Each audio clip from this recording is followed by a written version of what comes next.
my pleasure to take a call on the debate on the Prime Minister's statement this afternoon. I stand here in the capacity of Nationalist Member of Parliament for the electorate of Aharia, a great electorate that it is. I stand here in the capacity as a wife, a mother, a sister, a daughter. In fact, Labour would most probably call me an ordinary New Zealander. But in fact, I don't want to be an ordinary New Zealander. I want to be an exceptional New Zealander, doing exceptional things. And I think that we should all be aspirational and be exceptional, and I don't think we actually need to be ordinary. The Prime Minister's statement highlighted a full program of reform for the 2010 year, the program which the National Party got elected on, the program which 1 million people in New Zealand supported on election day, one of lifting the country's economic performance, one of a brighter future. We endlessly hear how our country is full of rich natural resources, how we are one of the best food producers in the world, how clean and green our country is, and how New Zealanders are working hard and smart. Now's the time to start capitalising on these amazing assets New Zealanders got.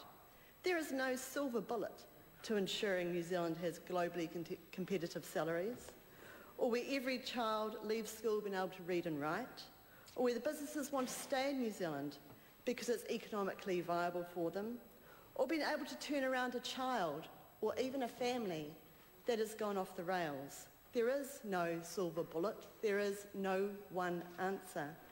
What New Zealand needs is a comprehensive program of step change, and that is what the Prime Minister, John Key, delivered in his speech this afternoon for all New Zealanders.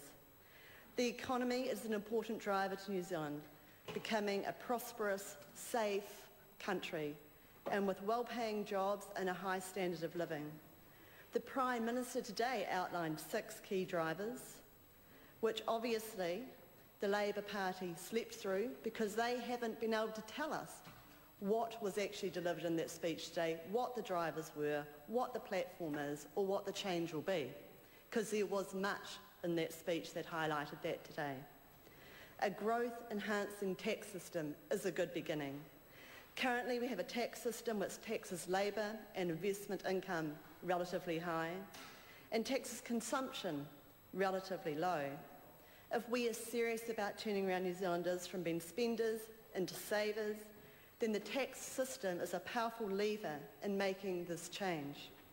New Zealanders are going to see tax reform from a national government which creates incentives for people to work hard, improve their skills and be rewarded for achieving this. The changes in the tax system will see much more fairness in how taxes will be paid, instead of those who know how to best structure their legal entities to gain the best advantage. National is considering changes in a range of tax areas, personal tax areas, GST, property, but at the end of the day, we need a tax system which will have integrity moving forward over a period of time. Doing small changes here and there actually make it more complex and harder to manage and much more unfair. And when you do that, what you do create is loopholes, which is what we've seen with property currently, and that is going to change. Currently, there are over 9,000 families using legal entities who own investment properties and are able to access Working for Families, which is aimed at low-income families. This wasn't what Working for Families was set up for. It wasn't for those people that can afford to get ahead themselves. It was for those families which were genuinely in need to live day to day, to raise their standard of living so they could live well, so their children could have a certain standard of living. The tax system should be about fairness, and the current system just doesn't deliver that for New Zealanders. So then we talk about better public services. The people of New Zealand work hard to earn a living, and when they are taxed, they expect the money to be spent wisely. Just like in your own homes, when you work out what your budget's going to be, you've got to consider the needs and the priorities in your household, and then you spend your money accordingly. And the government expects no less from their ministries and departments. It's not that much to ask. The government is committed to ensuring that their departments are going to spend your money which you've earned wisely and not waste it. Labor signed off on a formal policy in 2005 to increase CEO salaries by 5% a year for 5 years. National cancelled this in 2009. By 2007, there was a 375% increase in the number of public servants earning $100,000 or more since Labor first came into power in 1999. A report in 2008 stated that in just 2 years, there was a 43% increase in the number of public servant staff earning six-figure incomes, not including the chief executives. Between 2000 and 2008, we gained 28% more frontline doctors and nurses, but 51% more people working in the Ministry of Health. Over the same period, frontline public servants in MSD increased by 23%, but the number of policy analysts, research and corporate units has ballooned by 109%. Is that where we want to spend our taxpayers' hard-earned money? In the back office? And we do need the back office, but it needs to be controlled. We do need frontline services, and that's where our funding should actually be going. Just imagine a government which has a vision for high-performing science systems, which supports economic growth and a wider innovation system, which encourages firms to increase their investment in securing their future development. Just imagine that. Well, that is what the national government is going to do.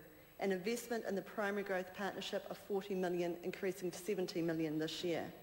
Investment in our agricultural greenhouse gas emissions to ensure that our agriculture sector can have access to the very best research in this area globally. This is just the beginning of the list. This national government is committed to science, innovation and trade, because that's going to be the future for our country if we're going to grow our cake. And actually, it's about growing the cake. It's not about how many ways you can slice the cake. We can keep on re-slicing it. But if New Zealand really wants to get ahead, we have to grow that cake, and that's what this government is focused on. There are 10 separate streams of work underway covering economic growth. Areas like infrastructure, urban design, critical work improving New Zealand fresh water management. The government will be releasing a raft of discussion documents for public consultation on many potential changes we're looking at, but one of them will be the Crown Minerals Act. The mining of minerals is an untapped resource in New Zealand, and one that New Zealand can benefit from economically. This has to be done in a considered manner to ensure that the environment is not harmed, but it is one that we should be looking at as a viable option for New Zealand, because it's one that can make us a much wealthier country. The one thing that I would like to touch on would be our education and skills. I'm a mother of 3 children, all at primary school, 8, 10 and 12. And I can tell you now that as a mother in the primary school system now, what I want to see from my children's reports is an understanding of how they're going, where they're going and how they're going to get there. And the Labor members are saying that's what they got. And it may be what your children got, but right in here, right now, it's not what all the schools are delivering. Oh, do I get that for my children? No, I don't actually. And I can tell you what I do get for my children. And I have talked to my school, and I've been and I've seen the principal, and I asked them to work through the report. Because what I got this year for one of my children was a report that said, this is the level they're on, and this is what they did when it was cut out of the curriculum, and this is the level they were on. And as a parent, honestly, what does that level mean to me? I've got nothing to compare it against. It's just a level. Is he above the level, below the level, on the level? And has he progressed at all? I just don't know. You just cannot tell. Is it too much to ask a school to report to the parents exactly where your child is at and whether they've improved from one year to the next, or even 6 months from the next? That's all we want. And there are many, many schools out there that do it very, very well. And there are many schools out there as well that actually don't deliver that. And as a parent of 3 primary school children, I can tell you all I'm looking for is a bit of transparency, some honest reporting,